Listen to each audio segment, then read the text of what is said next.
Pull up a comfortable chair and physically point to where each switch or button is as you go through the procedures and call out what you're doing. Dear friends and followers, welcome back to my channel. Today we'll be diving into one of the most powerful and probably the cheapest ways for pilots to practice their procedures without ever having to leave the ground. Chair flying. Now, if you've been in aviation for a while, you've probably heard about chair flying. It's the art of going through your flight procedures without sitting in the cockpit.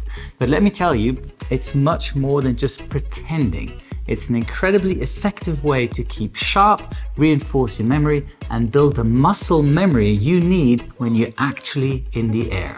So how can you maximize your time and practice your procedures efficiently with chair flying? Well, stick around because I've got 4 fantastic methods to share with you. And trust me, whether you're a seasoned pilot or just starting out, these will really help you level up your game. So what are you waiting for? And let's get chair flying.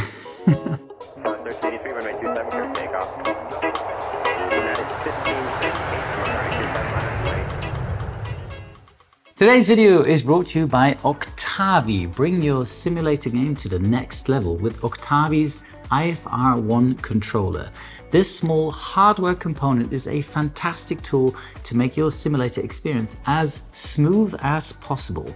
With the IFR-1, you can control the radios, VOR receivers, and the FMS devices, the autopilot, and the transponder without having to use your mouse. More about this great device later in the video. Chair flying with your eyes closed.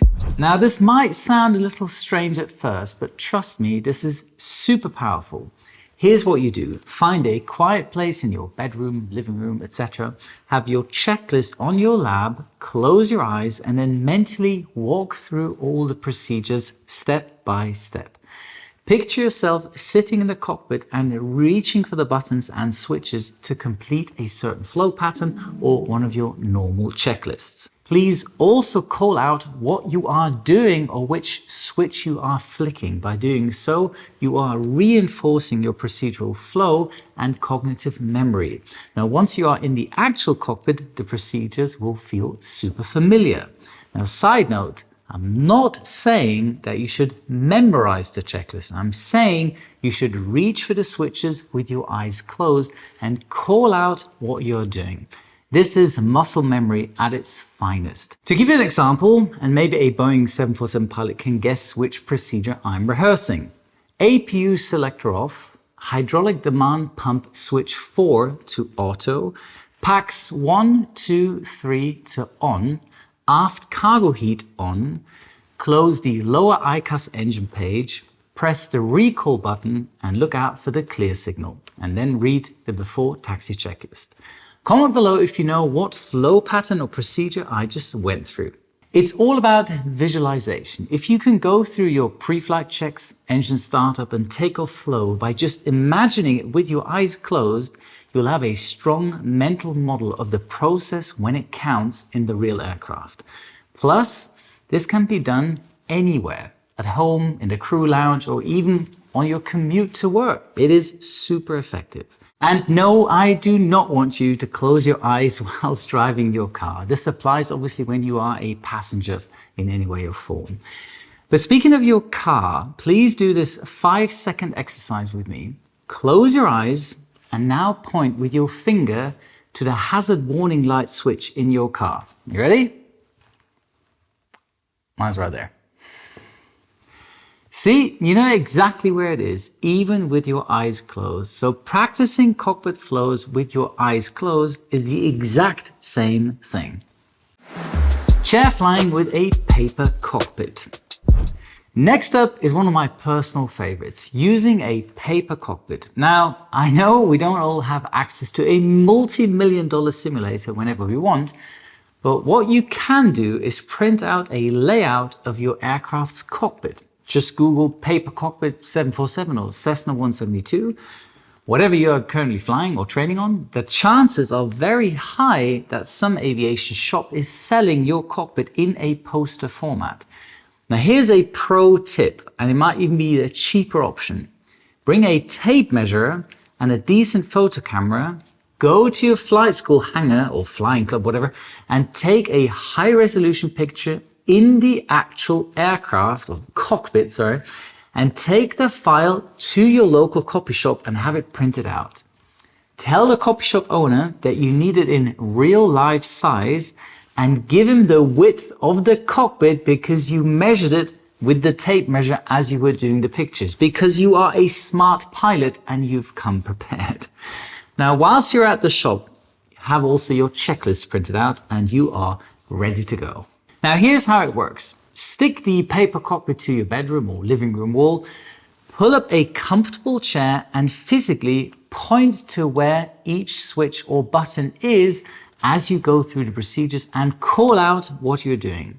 This is especially helpful if you are a visual learner. Again, this will train your muscle memory so that when you're in the actual aircraft or cockpit, your hands will know exactly where to go.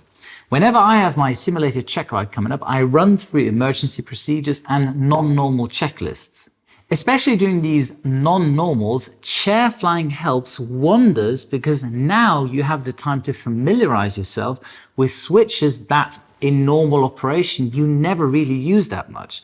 And in the best part, there's no distractions, there's no pressure. Just you and your cockpit flow, visualizing everything from start to finish.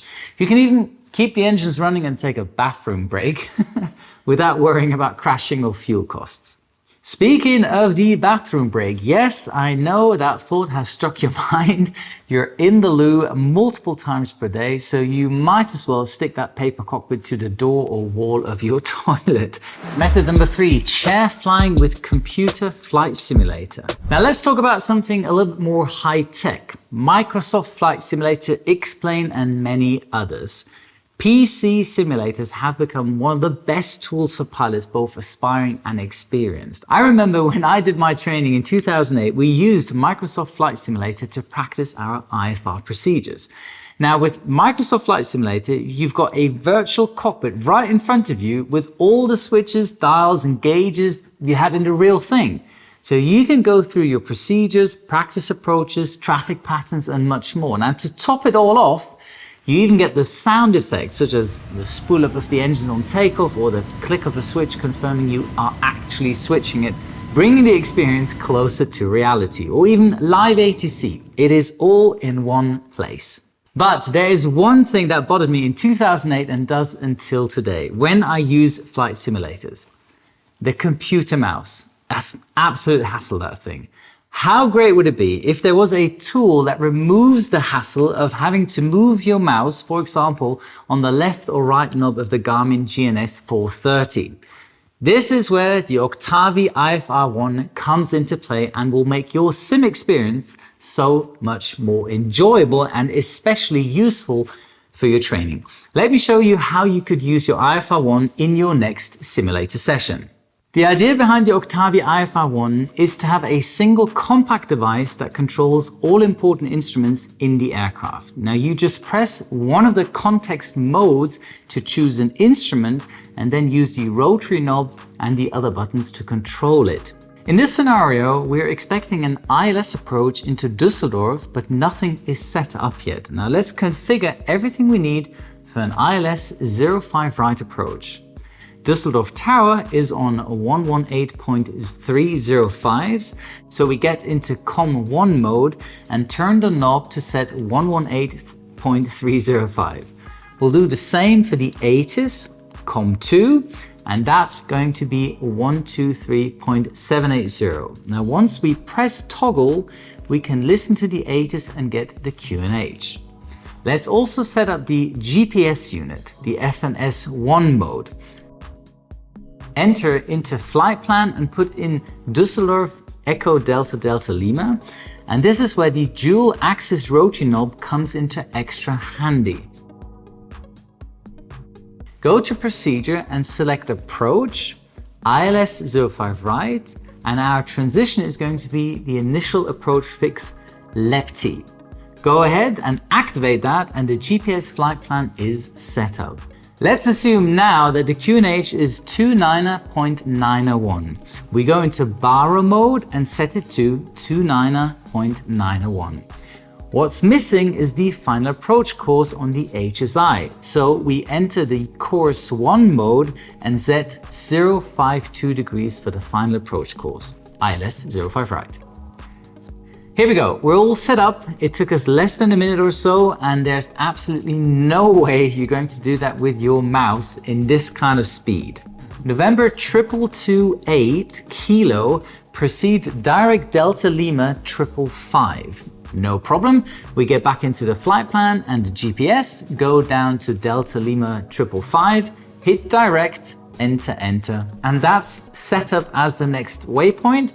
Now we put the autopilot into NAV mode and the airplane is turning inbound Delta Lima 555. November 2228 Kilo, turn right, heading 020. Okay, enter heading mode, turning right onto 020.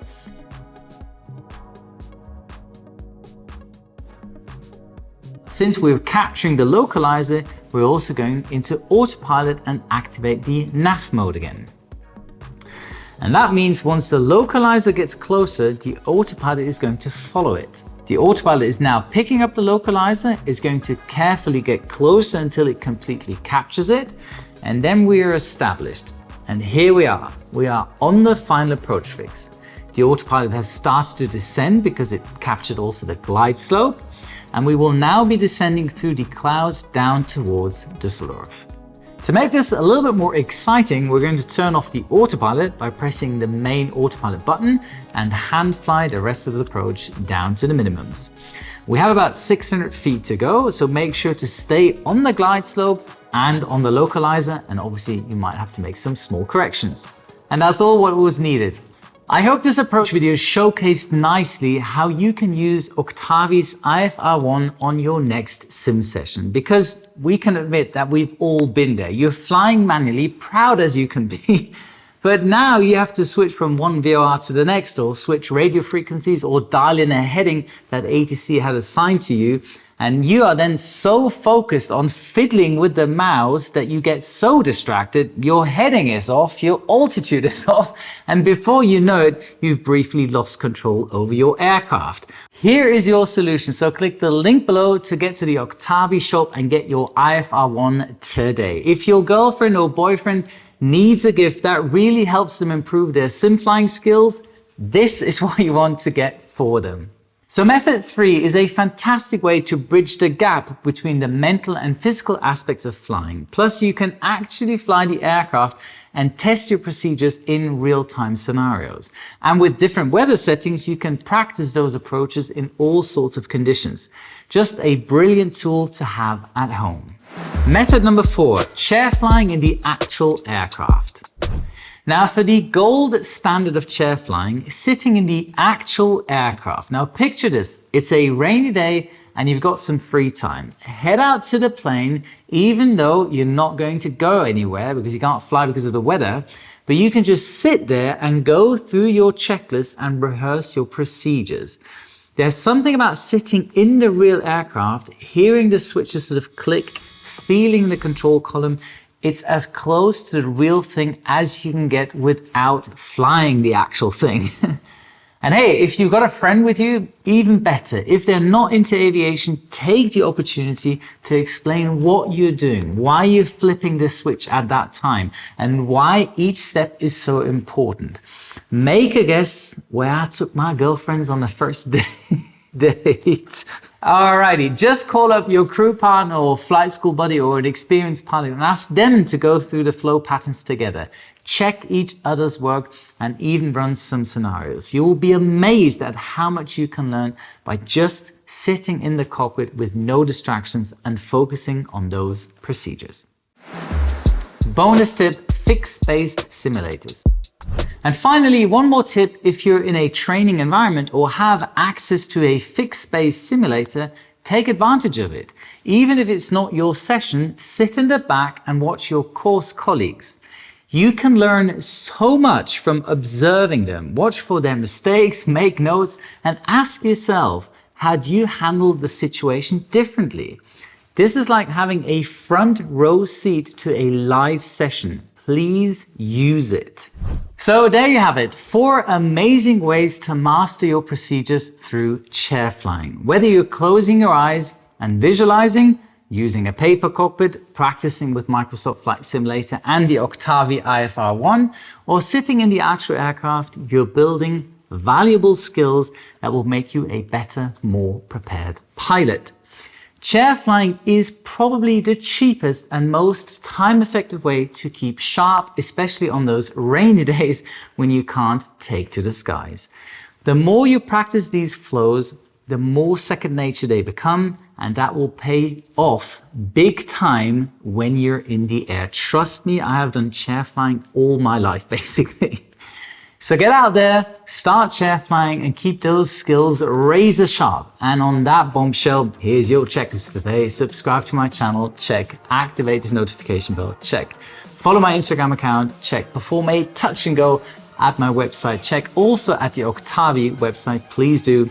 And don't forget, a good pilot is always learning. Wishing you all the best. Your Captain Joe.